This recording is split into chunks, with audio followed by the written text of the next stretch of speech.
Crown has you covered. Start your day with the first word. Cincinnati's only morning sports show.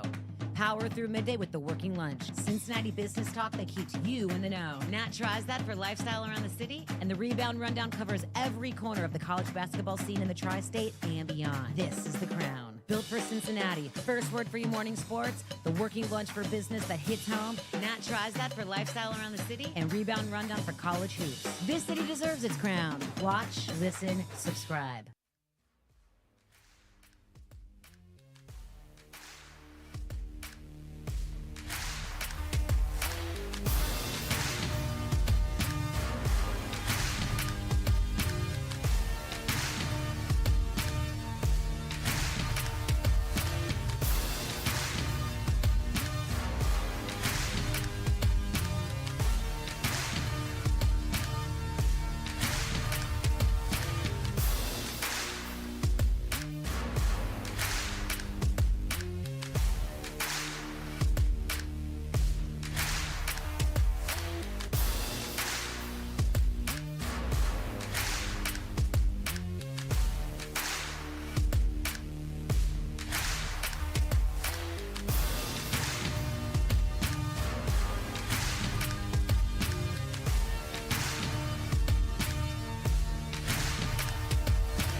Midday in the Queen City, business is booming. Let's do lunch.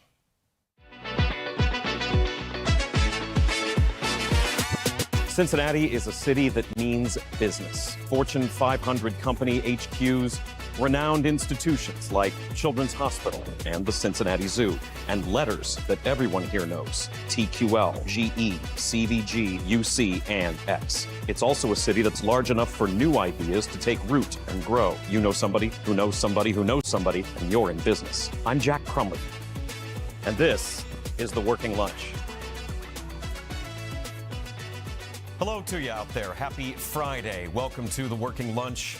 I'm Jack Crumley. This is our hour-long business show here on The Crown, where we discuss local business issues, topics, have interviews with local leaders and CEOs. Sometimes we try to squeeze in a bite to eat or even a drink before we send you back for the afternoon. Got a heck of a show ahead of you for here today. Thanks for watching.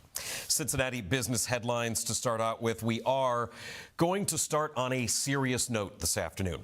An iconic Cincinnati company is among those responding and dealing with a tragic loss this week. 27-year-old Alyssa Hill was a waitress at the Skyline Chili in Norwood for 2 years. That restaurant, you may know, is owned by the Misla Group, one of Skyline's longtime franchise operators and a friend of the show. I've spoken to Steve Misla previously on the show about his family's history with Skyline and his plans to expand in Norwood soon.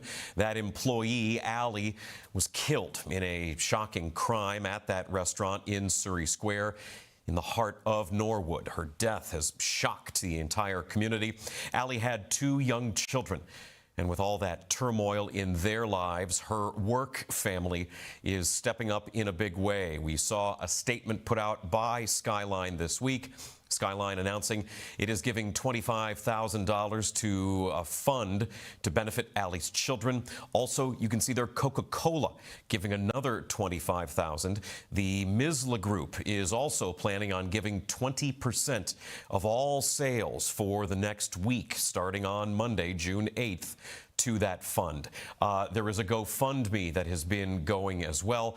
Checked that just moments ago. It has now crossed the $40,000 initial goal, so there is a new goal that has been set. A lot of outpouring of support for the family of this young woman. By all accounts, Allie was loved in the community. She was taking care of her family, which also included a younger sister and her ailing father. There are a lot of people hurting in this case. And for what we do on the show, this new show that's built on informing people about businesses in this city and what those businesses are doing, I do want to make a personal request to give some of your business to that Skyline Chili in Norwood sometime in the next week. They're doing what they can to help. It's a horribly tragic situation. Everyone very hurt and upset about what's going on. You can help by going to that Norwood in Skyline. You can help by going to that Skyline in Norwood. Other business news on this Friday. The Business Courier reporting that General Tool of Reading now has its Evendale facility fully operational. Operations of the $8.5 million building in the Aero Hub in Evendale are now fully functional. That is where they will increase production of a specific turbine generator that will supply the Navy with power for its Arleigh Burke-class destroyer vessels, letting General Tool now support 2 to 3 naval ships in that class per year. General Tool's been working on this expansion since 2023. The Business Courier article considering it to be a pretty quick turnaround, all things considered. Link NKY has reporting on the second medical cannabis dispensary in northern Kentucky, ready to open. The Bluegrass State is still in the early phases of setting up medical cannabis, and Nature Med won a business license through the state cannabis lottery. Nature Med is opening in Erlanger today, the only medical cannabis dispensary in Kenton County. Kentucky law says patients who have qualifying conditions like cancer or MS or PTSD and more are allowed to register in the system to buy medical cannabis in Kentucky. Ohio has medical and personal use marijuana that's been legalized. The medical side in the Buckeye State has generated over $250 million in revenue in a year. And we will have some new information about the personal use side of marijuana coming up here watching The Working Lunch. Do have some food news on Friday. You made it through the morning, but it is National Donut Day. Now, I don't know if you're ready for history on this. That picture, it's a World War I picture. Here's the history of National Donut Day. It was established in 1938 by the Salvation Army. The Salvation Army wanted to recognize the work done by their donut girls and donut lasses, women who went overseas and served donuts to American soldiers in France during World War I. That is a wild sentence that I don't think I'd ever get to say if I wasn't here. The Salvation Army is holding a number of events around the country to celebrate National Donut Day, giving donuts to veterans in different cities. The SA website here in Cincinnati says the Salvation Army Northeast Kentucky Division is giving donuts to the Cincinnati VA. You can also expect national stores and outlets like Dunkin' and Krispy Kreme to have special donut deals going on today. Shout out to whoever brought in UDF donuts this morning, by the way. Rodney, thank you for that. It was very good. Lastly, a new way to sip through summer. Cincinnati's 4 Entertainment Group, 4EG, has a margarita passport for sale. You buy the passport for $10, and you don't even have to wait 6 months to get your little booklet. Then that gets you exclusive $6 margaritas at different 4EG bars. The deal's available at more than a dozen bars like Igby's and Japs and the Lackman, Low Spark, Roosevelt Room locations in both Liberty Center and in Rookwood. Also, Rosedale, OTR, and more. That margarita passport runs until the end of August. It's just now getting going. If you get your passport fully stamped by the end of the summer, you can then enter it to win prizes like FC Cincinnati tickets, Oktoberfest tickets, and more. There is a kickoff party going on this evening at Beeline on the levee. Again, get your margarita passports. Shifting back into the business of cannabis, or cannabusiness, for today's Big Bite. Market research firm BDSA previously said that U.S. cannabis revenue nationwide last year was more than $31 billion. That is expected to come close to $50 billion for this year. There's not a ton of noise being made publicly, but there has been and is still work being done in the industry to try to fight back against Ohio's recent ban on THC-infused beverages. These drinks, largely seltzers that have been manufactured and distributed, were a quickly growing part of the beverage industry. Big Cincinnati breweries like 50 West were canning THC drinks, and they were looking to be a big new sector of their industry. It was one of really the few growth sectors breweries were seeing. Younger people statistically have not been drinking as much alcohol as generations before them. But there was a different perception and a different reaction to THC drinks. But then things changed earlier this year. Take a look. Ohio cannabis laws changed on March 20th with the passage of what's known as SB 56. So what does that mean for consumers? If you've noticed empty shelves at your local liquor store or your corner store, it may be because of SB 56. One of many changes the law made was to effectively ban the sale of many hemp-derived THC beverages and other products often known as intoxicating hemp products.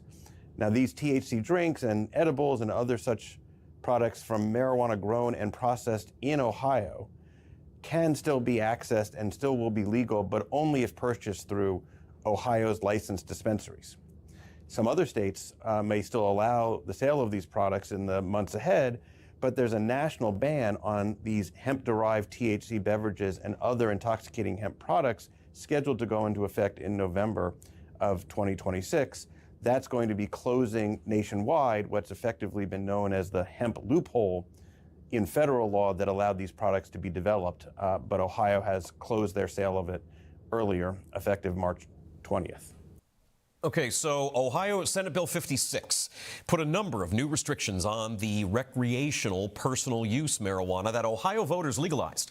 But SB 56 also, at the time it was written and passed, had a carve-out specifically for THC drinks. The argument being that these are being responsibly manufactured by big beverage companies and They are a popular new product that is a growing part of an industry with deep lobbying pockets. Governor DeWine was able to veto that specific carve-out in the legislation. The governor says what Mr. Berman there mentioned in that video just now. Congress and President Trump do have a law already passed and signed which will ban intoxicating hemp at the federal, nationwide level. That'll kick in before the end of the year. This has all meant millions of dollars in expected revenue gone from the bottom line and hundreds, possibly thousands of jobs eliminated. Save Ohio Bevs is an advocacy group trying to drum up support for Ohio legislative leaders to bring a veto override to the floor. The deadline to do that in the state capitol in Columbus is the end of the year. Now you can see from that map, that's Save Ohio Bevs. They have just shy of 17,000 signatures of official support that's been voiced. A bulk of that is coming from Southwest Ohio.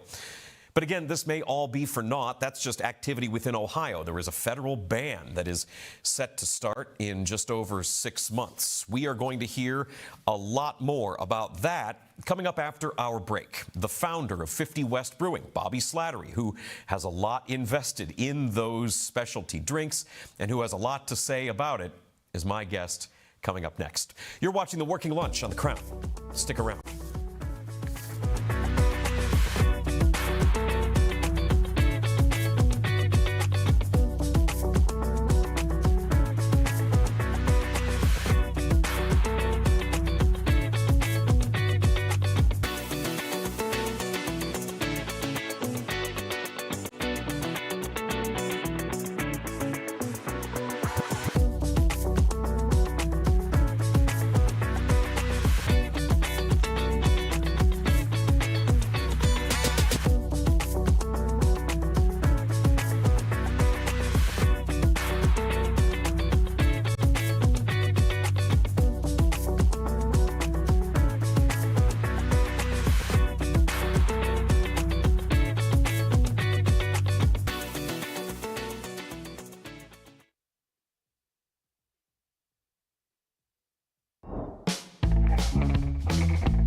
Hi, my name is Natalie Jones, and today we're at the Acres here in Evendale, Ohio. It actually has been around for 70 years and was just redone in 2022.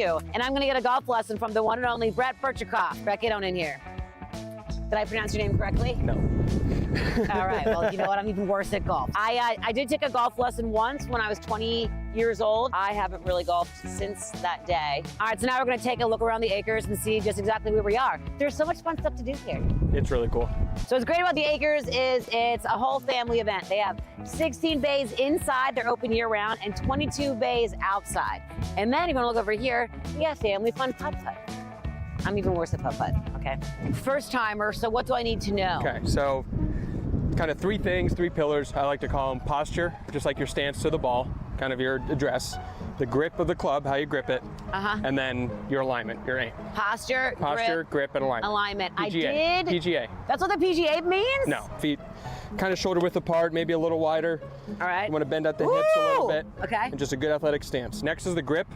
Easiest way for beginners to learn is like that. Hold on, do you do this?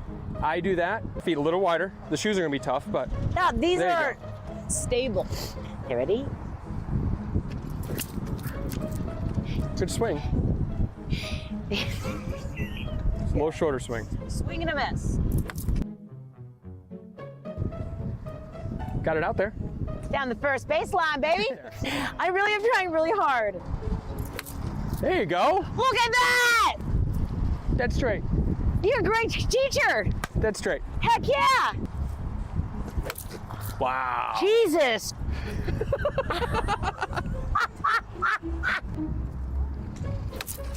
No, so here's the, want me to, yeah, you know, pretty much an expert here now. This is the Rebound Rundown. I'm your host, Paul Fritchner. Your home for college basketball in the Cincinnati area and across the country every Monday through Friday during the season. Previews, recaps, breakdowns, interviews, and more, you can find it all right here. Your one-stop shop for a quick dose of college hoops on your morning commute. Make sure to subscribe on YouTube and wherever you get your podcasts. The Crown has you covered. Start your day with First Word, Cincinnati's only morning sports show. Power through midday with the Working Lunch, Cincinnati business talk that keeps you in the know. Nat tries that for lifestyle around the city, and the Rebound Rundown covers every corner of the college basketball scene in the tri-state and beyond. This is The Crown. First Word for your morning sports, Nat tries that for lifestyle around the city, the Working Lunch for business that hits home, and Rebound Rundown for college hoops. This city deserves its crown. Watch, listen, subscribe.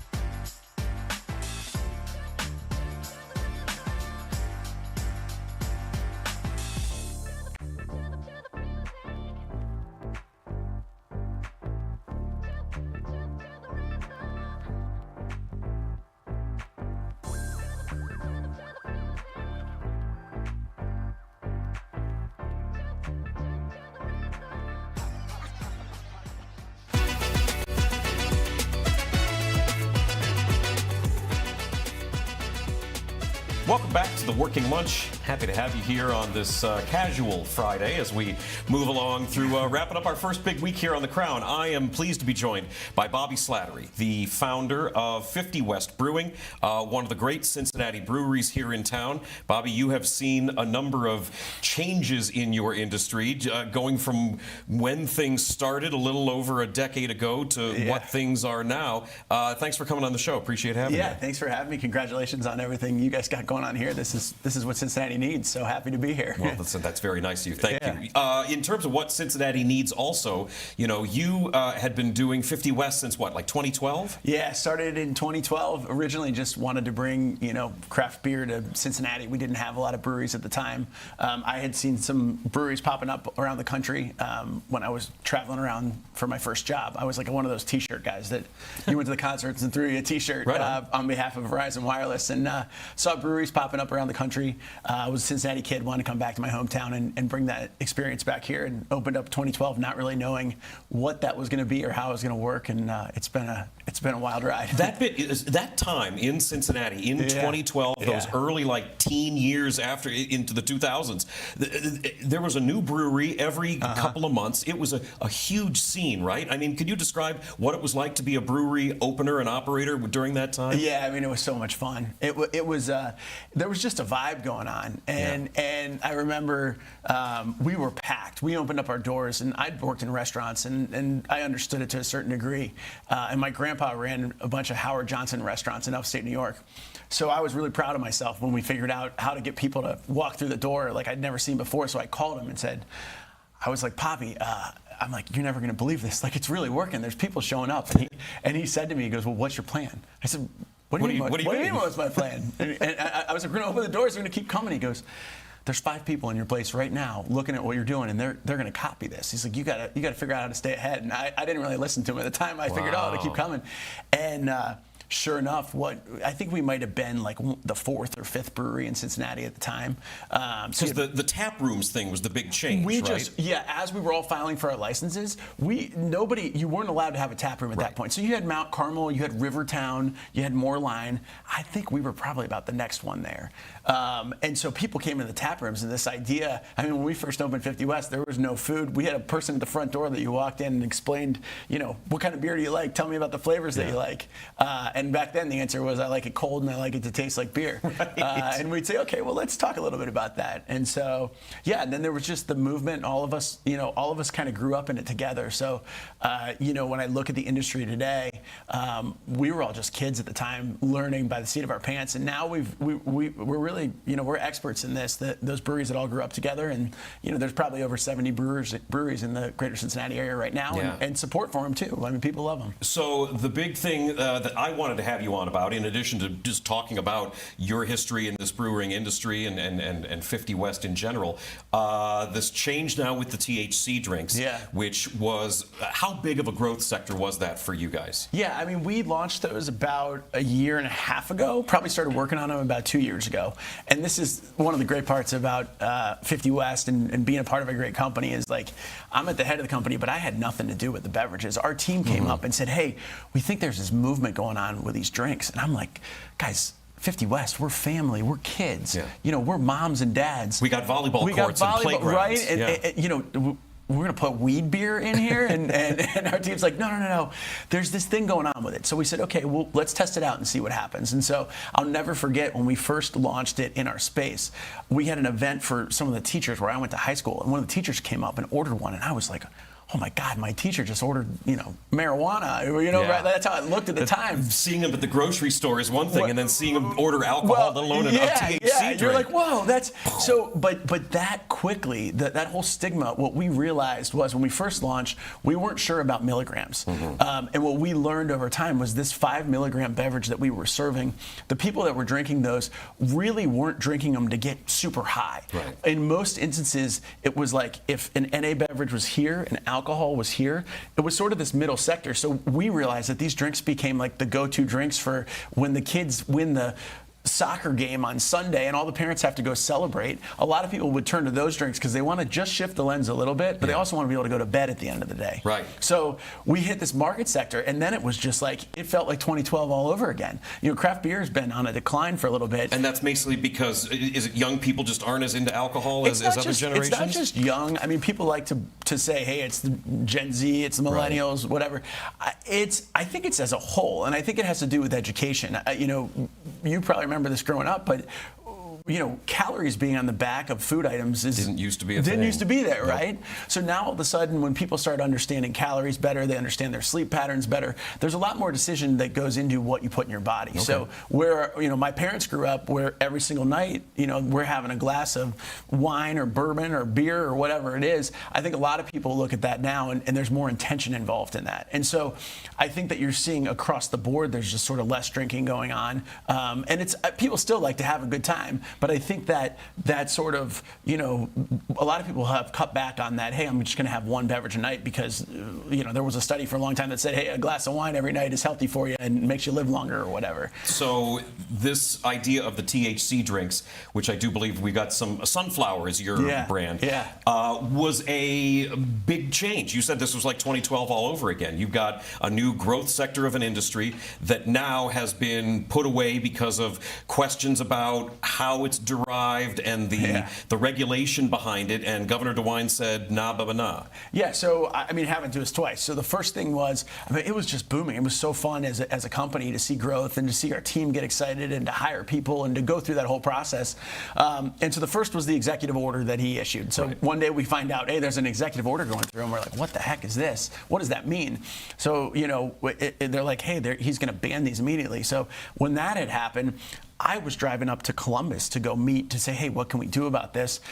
We had all our product, you know, at our site. I didn't think anything had happened, and sure enough, you know, our Department of Agriculture showed up and embargoed all of our products, which I didn't like putting like crime tape around it, or chaining it up, or what? No, they don't come in with an axe and break it, but they come in with they come in with little pieces of paper that say this is under embargo. Wow. I got a picture of it. I can give it to you. So they embargoed the product, which means that it's totally frozen, and technically at that point in time, it was deemed illegal marijuana. So everything that we had on site because of the executive order was deemed illegal marijuana. And so we took that picture and we sent it. There was a court case going on at that time. We sent it up to the court case, and then that executive order got kiboshed. Right. So my initial thought when the governor did that was he was doing it because the House and the Senate. He wanted lawmakers to actually pass a bill. Some kind of regulation. And we'd been stuck on this bill, and we wanted a bill too, because one of the things about the drinks that was problematic is because there wasn't age gating, really simple stuff, right? Like, hey, you got to be 21 and older to drink these.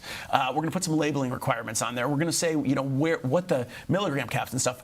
That's beneficial to us because the more legitimized the business is, the more likely it's going to be able to be sold. And, you know, some stores hold out because they're like, I don't no, I don't want to fight. Who are these people? They're not being transparent about anything. Yeah. We're going to be honest about stuff. Now, what was misconstrued was the testing on those beverages was the Department of Agriculture had very strict testing and guidelines and licensings that were already put in place. So we had to go explain that to all the legislators and say, look, you might not know this, but in alcohol, when we release a beer, we might write, our IPA is 7% on the label. Nobody comes and tests that before we release it. We release it into the market, and then it's our duty to make sure that that's in place. Self-regulating. Yeah, and they can go and test it after the fact if a consumer reports it or whatever. But when it came to THC and the milligrams, we had to send it out to labs. We had to have all this testing done before it was allowed to be released. And so there was a lot of pieces in place that were already there that we had to educate legislators on. And at the end of the day, they wrote a really good bill in SB 56 that we were excited about. Which specifically gave you guys a path. It gave us it gave us clear guidelines and a path to be able to sell. So we're excited this goes into place. So from our standpoint, we make a ton of orders because this isn't peanut butter and jelly sandwiches. You don't just order it and it shows up the next day in an Amazon package and you make it. It's right. Like we've got months of planning going on. So we see that, hey, there's a window here. We're good. We know that our sales are escalating. We're having to hire more and more people. So we place all those orders, and then the governor just hits us middle of probably, this is around December, with, I'm just going to line item out all the things, all the language that they put in there. I think there were 17 lines of language that pertained to how they were going to do beverages. The governor just changed all of it. So now you guys are it's back to nothing's going right now, but you have been able to pivot a little bit into selling sunflower in a few other states? Yeah, so legally, federally, these beverages are legal right now. And so what we had to do is we moved, when this thing went into effect, we had to get all these semi-trucks to come into our facility, pick it all up. The last drops of it, I was driving over at, 11:30 p.m., over the Ohio River into Kentucky. Trying to get out of town in time. Just in time before, my truck full of what is now deemed illegal marijuana, I get pulled over and, go to jail. Yeah, so there's you guys celebrating sunflower. So we just launched direct to consumer. So what we have now is all of our product is now staged in another state in Kentucky, and then our direct shipments are coming out of Indiana. So it's this logistical nightmare of how do we That's what I wanted to navigate ask, the logistics of doing now this direct to consumer. Yeah, you're doing direct to shipping consumer, now. but none of it's taking place in Ohio. Yeah. So for us, that's what the fight's about. Is we want our people's jobs back. We want the excitement back at our business that we had. So it's great, and it's good for the consumers outside of Ohio that they can now get these. But at the end of the day, we put a capital investment in Ohio, and our business is based in Ohio, and we want to bring those drinks back in Ohio. So that's what I've been doing for the last, call it 2 months, is a lot of politicking. I probably got a C- in my government class in high school, but had to get a quick education, and that's really what we've been working on, and it's been an interesting journey. Yeah. How much of what you're talking about there, working with lawmakers and trying to get this thing figured out and settled, how much of that is glad handing and just showing up, and how much of it is like what you're doing right now, talking about this is what we're doing, this is what things represented, bottom line, employment, like really making the pitch to people? Yeah, so the first thing where we got powerful was we just created a website, saveohiobevs.com. And what's amazing in today's media world is we had this, it was myself, CEO Rheingeist, CEO of Great Lakes, all these breweries in around the state of Ohio. We were going to make this very formal pitch message. Yeah. So we were all going to get together in a formal pitch and say, hey, you got to do this.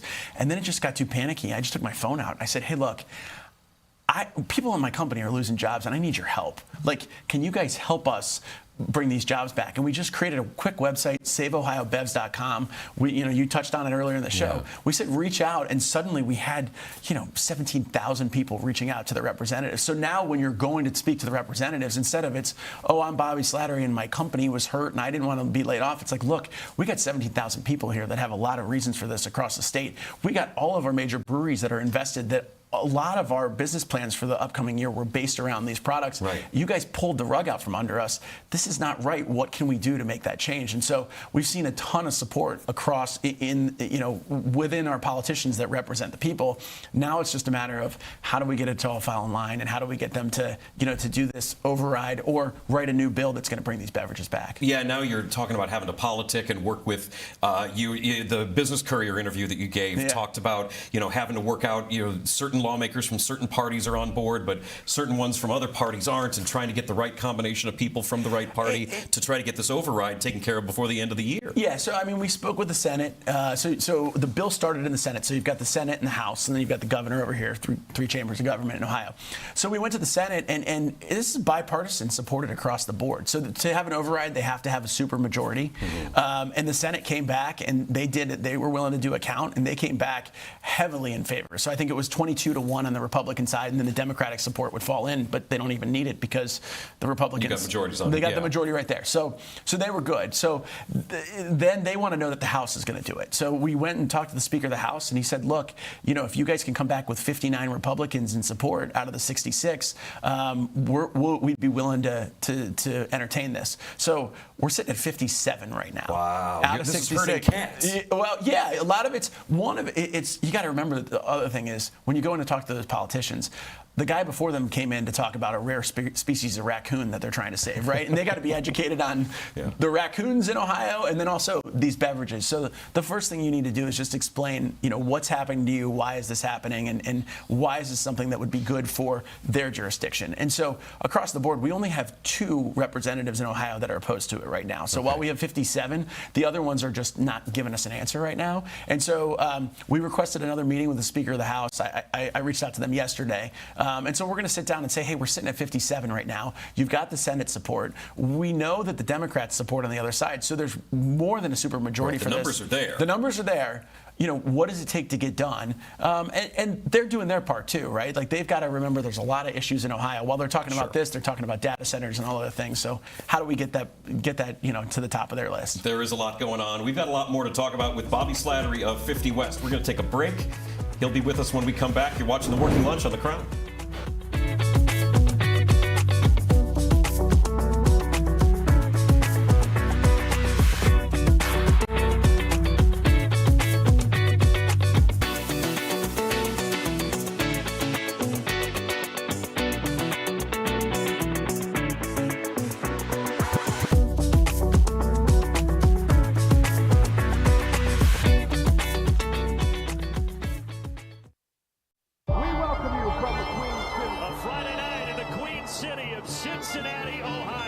We welcome you from Cincinnati, Ohio. Nick had with the fan favorite to put it away. Touchdown, Cincinnati. Oh, what a catch. Cincinnati can't score. What a percentage. Scores in the Reds game.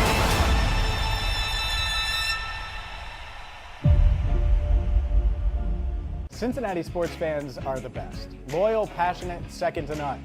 This city lives and breathes sports, and now it finally has a morning show to match. I'm James Rapine, and this is First Word, the only morning sports show in Cincinnati and the place where every day starts. We break down the biggest moments and set the agenda for the city. Marissa Contepelli and Jacob Tissett join me to bring the insight and energy you need to start your day. The conversation starts with First Word. First Word, weekdays 7 to 11, part of the Crown Network. Hi, my name is Natalie Jones, just your typical 40-year-old Cincinnati girl. Although, no, I'm not married or divorced. I don't have any kids, and I don't live in the neighborhood I grew up in, which is the West Side, by the way. But what I do have is a lot of freaking time, and I've been using it well. So come along with me on this ground adventure, because I've been trying all the new around town that you need to know about. This is Nat Tries That.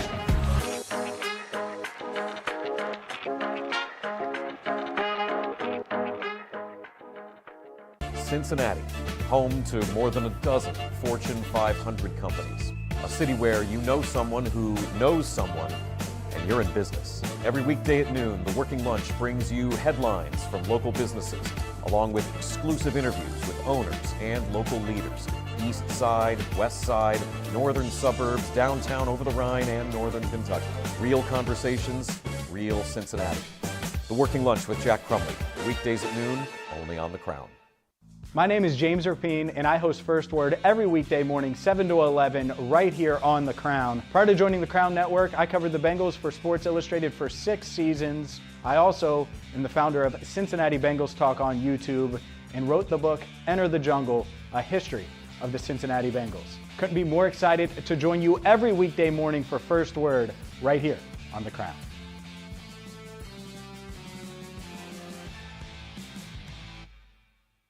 I'm Paul Fritchner. I'm a 2019 graduate of Xavier University, and I've been covering college basketball for 10 years here in the Cincinnati area. I'm the host of the Rebound Rundown, a daily college basketball podcast during the season and a weekly show in the off-season covering everything you need to know about your favorite team.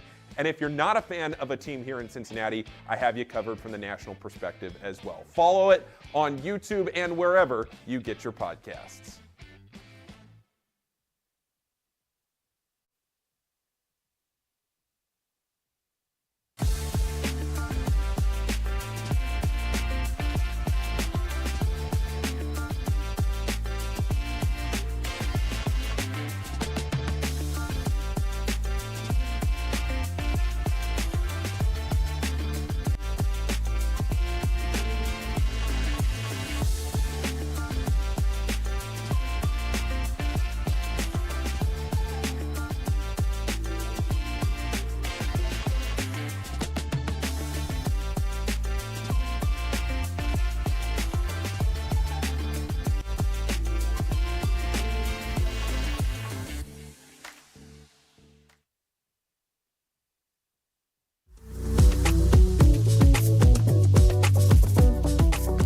Welcome back to the Working Lunch. Happy Friday. I am continued to be joined by Bobby Slattery, the founder of 50 West Brewing. We're talking about the THC beverage line that you and so many other breweries had and were planning on rolling out and had been rolling out when the state of Ohio pulled the rug out from underneath you. You were telling us before the break about all the work that you and other breweries are doing to try to figure out how to work with lawmakers on making things right and make it all work here in the state. But one thing that we talked about in the Big Bite earlier in the show was looming in November, the federal government is planning on banning intoxicating hemp, which is what makes these THC drinks, banning it nationally anyway. So is this all just, I mean, are you just wasting your time at the state level when the axe is going to fall in November? I mean, they just did a study the other day that came out an article, more than 50% of people in America right now are in favor of these drinks. So I think from our standpoint, the way we see it is there's just too many people that are involved in these, using these drinks in a lot of ways in positive manners. And so we're following the pulse on the federal level. The White House just came out yesterday with a note in support of, hey, we got to figure this thing out. We need to get it straight. So it's just going to be a matter of how does that language get put back in. If you know how the federal went down, Mitch McConnell stuffed language into the reopening of the government. So it wasn't a question of should hemp be legal, should hemp not be illegal. It was like, hey, should we reopen the government or not reopen the government? And that's kind of how this got done. So we believe that there's going to be some language that comes out here probably before the November deadline that's going to extend this. And that's what we've been telling the state of Ohio is, guys, this is going to get extended at the end of November, and then you're going to have put all of us on the sidelines and people out of work for what? What's the thought process there? Or if it does end in November, then let it run through the state of Ohio and be over with. But why we're deciding to just put the kibosh on it in our own market while all the states surrounding us are all writing laws to work in favor of it, it just puts businesses in not a good space. No, and there's so many people when they're running for office during their campaigns talking about wanting to be business friendly, and clearly this is a product that there's demand for. You guys aren't looking to run over any sort of like regulations and mess people up. It's not in your interest to ruin anybody's lives here. This is a product that people want, that you're capable of making, responsibly, and let's figure out a way to make this. Well, yeah, and we already wrote the laws for it. That was Senate Bill 56, which our politicians voted on and went forward with. They wrote all this. They put it in a safe way. So we're just fighting, everywhere we can. We're spreading that message, and there's a lot of people out there reaching out. I mean, that's really been one of the coolest parts is when you get really frustrated. Like there's days where I'm just like, oh my gosh, we've been working on this, and I got on an airplane one day, and some guy just, I'm walking with my kids. We're coming back from spring break, and some guy just goes, "We got you, Bobby. Keep fighting." No kidding. And my kids go like, "Do you know that?" I go, no, but like they're just following what we're doing. I had a woman write me in the other day, just saying she's going through some health issues, some serious stuff like life threatening, stage 4, dying of cancer. And it wasn't that the drinks are going to save her cancer. It was that, hey, I like to go socialize with my friends, and I used to go sit and drink with them, and I can't drink alcohol anymore because of what I'm doing. And these just make me feel like I can be with my friends again. So you see that stuff and you just go, you know what, I'm going to keep fighting for these people. And I got my job. The jobs in our people is my primary, but there's a lot of people that are being affected, and I think we're going to see a change. So. Well, and the whole reason that, Ohio starting on the path of legalized marijuana in the first place. Kentucky's doing it right now with legalized medical marijuana because there's people that have all sorts of chronic conditions that are in all kinds of pain, that this helps with that. And you're hearing from them directly. That's got to be a heck of a feeling. It just feels, it makes you feel right about what you're doing. Yeah. And this isn't easy. This is one. Everybody says, well, if it ends in November, why don't you just quit? I've also done a lot of studying into prohibition and how that whole took place. And one of the coolest parts about prohibition was what it really was. Is it helped organize people. I mean, a lot of people don't recognize that women's suffrage, their right to vote, actually came from prohibition, because how prohibition was started was it was women, actually Hillsborough, Ohio. I don't know if you know that, but it was women in Hillsborough, Ohio started going into bars and they were praying on the ground. All their husbands were, they were losing their jobs, they were cheating on them and whatnot. Yeah. So it was creating disruption, and women started to get organized to stop the consumption of alcohol.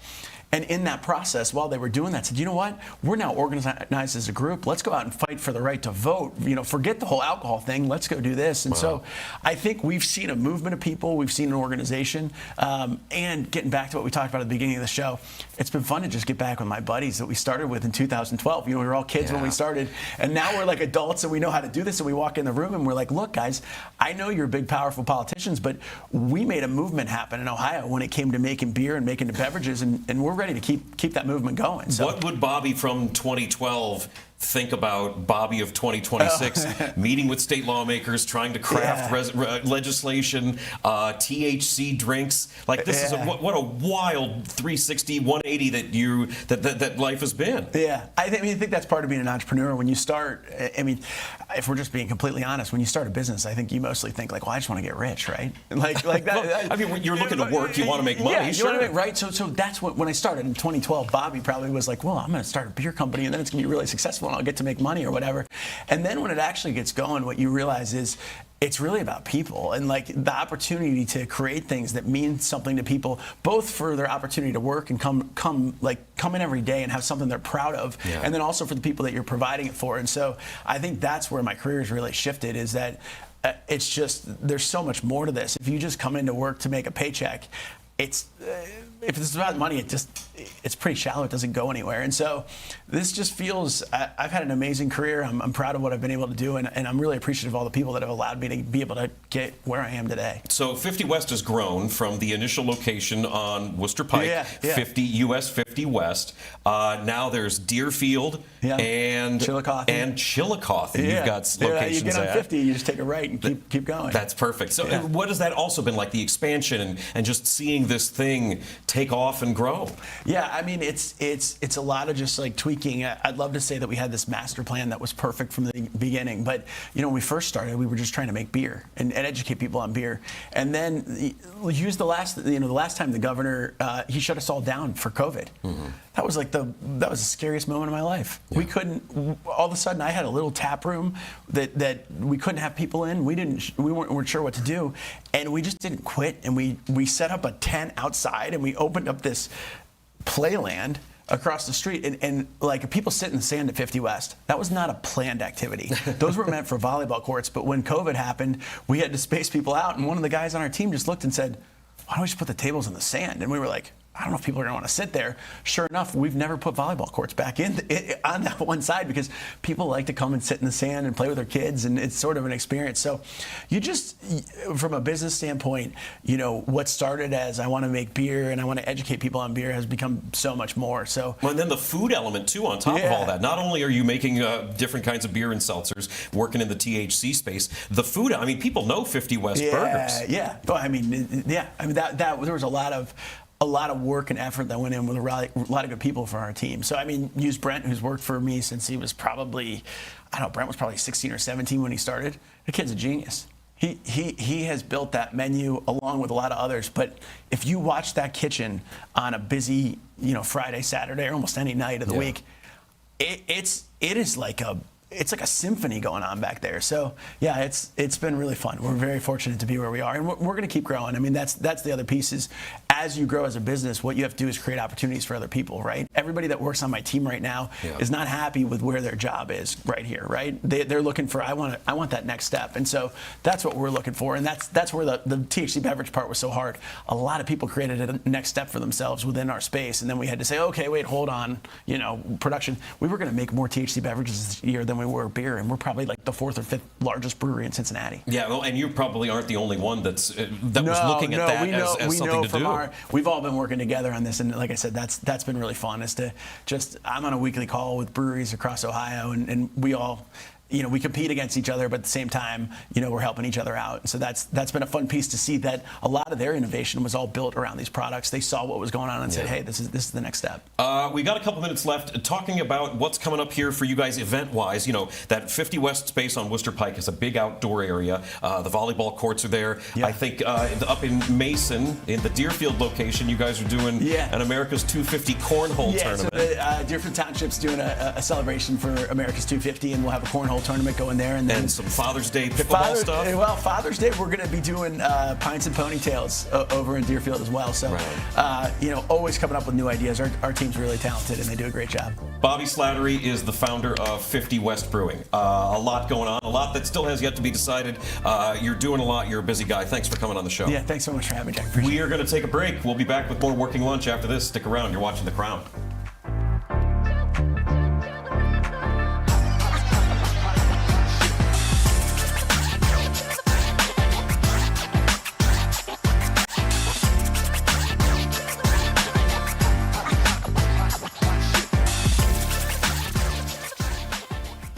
Cincinnati sports fans are the best. Loyal, passionate, second to none.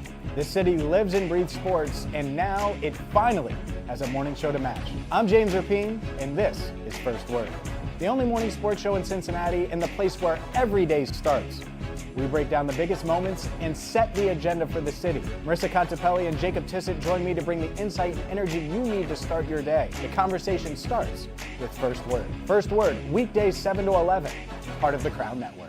My name is Jack Crumley. I've been covering news in Cincinnati on the radio for the last 20 years. I grew up in Northeast Ohio, but Cincinnati has always felt like home since day one. I've seen so many things accomplished here, and now, with the Working Lunch, I get to write, read, and talk about them every day.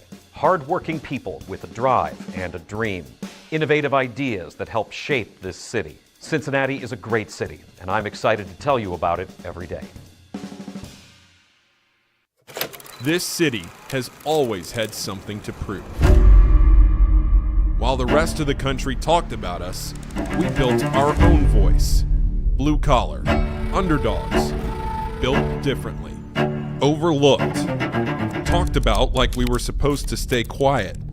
But that was never who we were, because this city doesn't wait for permission. And neither do we. And now, for the first time, Cincinnati has a network built in its image, because the biggest stories in this city deserve more than highlights. This isn't cable television. This isn't national media. This is ours. This is The Crown.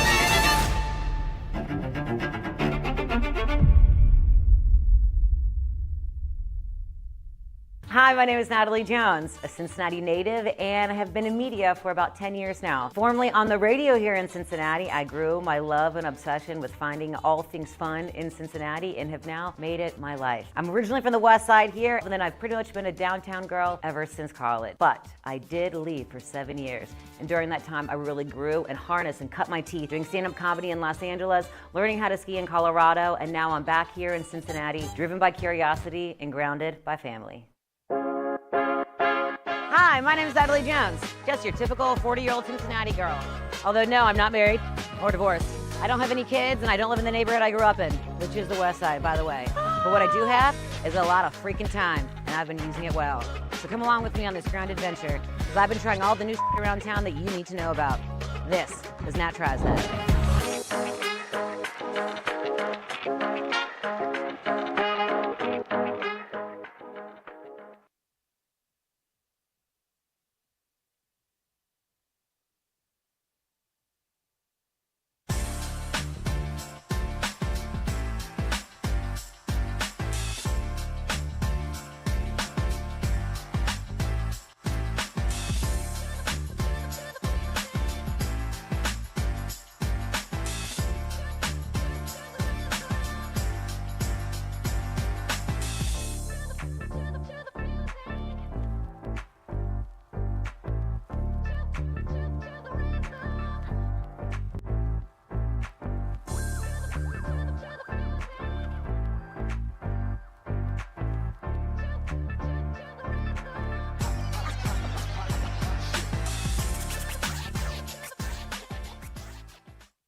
Welcome back to the Working Lunch. We are here for the drinking lunch today, for all intents and purposes. Absolutely. This is Judy Kogan. Judy, Yes. you are the executive director of the Cincinnati Coffee Festival. Yes, I'm the event director, and we are so delighted to be expanding into things beyond just the coffee festival itself. Because the Coffee Festival happens in October Right. at nearby Music Hall, but this coming weekend, tomorrow, Saturday, Tomorrow, yeah. you guys are doing an espresso martini tasting. Yes. Tell me literally everything. Yeah, well, we're so excited. For this one, we're partnering with Higher Gravity in Summit Park, so that's where we'll be. And they will be serving their classic espresso martini, an Aztec espresso martini. Does that involve like mezcal? Well, it involves like spacey stuff, and it's really good. I don't know. Okay. And the coffee Negroni, which is what I brought things for here today. Yeah, so Negroni, that is this a gin drink? What do we... Yeah. Okay. Gin, Campari, sweet vermouth, the house coffee, and a little bit of orange bitters. Is this a weird departure for you, having done Coffee Festival and now moving into this? It's something we've been talking about for a long time because, the Cincinnati Coffee Festival is the major fundraiser for Ohio River Foundation. Right. Great water means great coffee and great espresso and great espresso martinis and all that kind of stuff. And so, we've been thinking about different ways that we can branch out, reach different people, and let them know about the really good work that Ohio River Foundation does. Yeah, boy, making sure that clean water is a thing obviously is not an overstated. That's really important. Exactly. Whether you want to have clean water or just clean things to clean yourself with. So you're demoing this espresso Negroni right now, and I'm very excited. How has it been working with the folks at Higher Gravity? They are wonderful. Yeah. They've really gone out of their way to make sure that we've had a really good experience. And so we're just delighted to have them. They're much better at mixing this than I am. I just want you to know I'm putting that out there. What I don't know about it could just about fit into the Grand Canyon, so please go for it. Yeah. So here is a Cafe Negroni. Get that in a shot there. Make sure we're all lined up. Cafe Negroni, right on. Nice and pretty. And we're just thrilled to be able to work with them. We did a couple of events down at the banks, and we love being able to move a little bit north and again reach different people. Well, we're going to give this a try here. Welcome to the drinking lunch, everybody. Happy Friday. Oh boy, with the bitters and the coffee flavor in there, holy cow, is that good. It's really good. That's extremely good. So this event, again, is going on at Summit Park in Blue Ash at the Higher Gravity. Yep. That's on Saturday. This is a ticketed event. Correct. And I think you've already had a couple of the tastings have already sold out. Yes, so there still are some tickets left for the 7:30 tasting. Don't mind if I do. I'm telling you, it's delicious. And you can get the tickets at CincinnatiCoffeeFestival.com because, we're creative like that. And there's a link to the tickets right there. And so this is a piece of programming that you're doing outside of the actual coffee festival, the standard regular coffee festival that's in October. Is this sort of a fundraising element for the main event? Well, it's a fundraising element for the Ohio River Foundation. Yeah, exactly. And so that's why, we do this. And as a matter of fact, tickets are already on sale for the coffee festival. And so we know those sessions sell out too. And we're going to try to bring one or two more things kind of like this during the year. I do know a little something about putting on festivals and just all the different people and all the work involved and all the different partnerships and sponsorships. You're working with Higher Gravity on this, but I assume there's a million coffee places here in town that all do great work. What is it like working with all these different businesses in the city to do the coffee festival? Cincinnati is such a coffee-cultured city, and the people at the different coffee shops, it's just a hug. It really is. And that's kind of what we want to portray at the festival itself. We have coffee, tea, chocolate, baked goods, live music, the latte art throwdown. This year we're introducing a coffee and chocolate pairing session. Ooh. So, the good stuff. Right. Yeah. And so we, they've been wonderful in coming up with other ideas and welcoming us into their spaces and helping us grow. So again, this is a ticketed event that's happening this coming Saturday, tomorrow. How much is a ticket and what do you get when you buy a ticket? Absolutely. The tickets are $20 and you get the opportunity to taste that classic espresso martini, the Aztec espresso martini, and the coffee Negroni. And the coffee Negroni, which I can tell you, I'm not the biggest Negroni guy in the world. This is extremely good. What's the website to get tickets? CincinnatiCoffeeFestival.com. CincinnatiCoffeeFestival.com. So this is the espresso martini tasting and then getting ready for the big Cincinnati Coffee Festival that's happening in October at nearby Music Hall. Judy, thanks so much for coming on the show. Thank you so much for having us. We love having people on this show and telling folks about what's going on in this city that maybe you didn't hear about. Things like this espresso martini tasting. Things like all the work that Bobby Slattery is doing at 50 West. This has been a tremendous launch week of the show here on The Crown. So happy to have all of you watching, sharing various clips, streaming it, telling your friends. Do more of that. We're so excited to be here doing this. That wraps up our first week of shows. We will be back Monday morning. You can guarantee that First Word with James Rapine, Marissa Contepelli, and Jacob Tissett going to be bringing you all the topics and takes of sports in Cincinnati. Have a great weekend, everybody. Go to the espresso martini tasting. We We'll see you look forward Monday. to seeing you.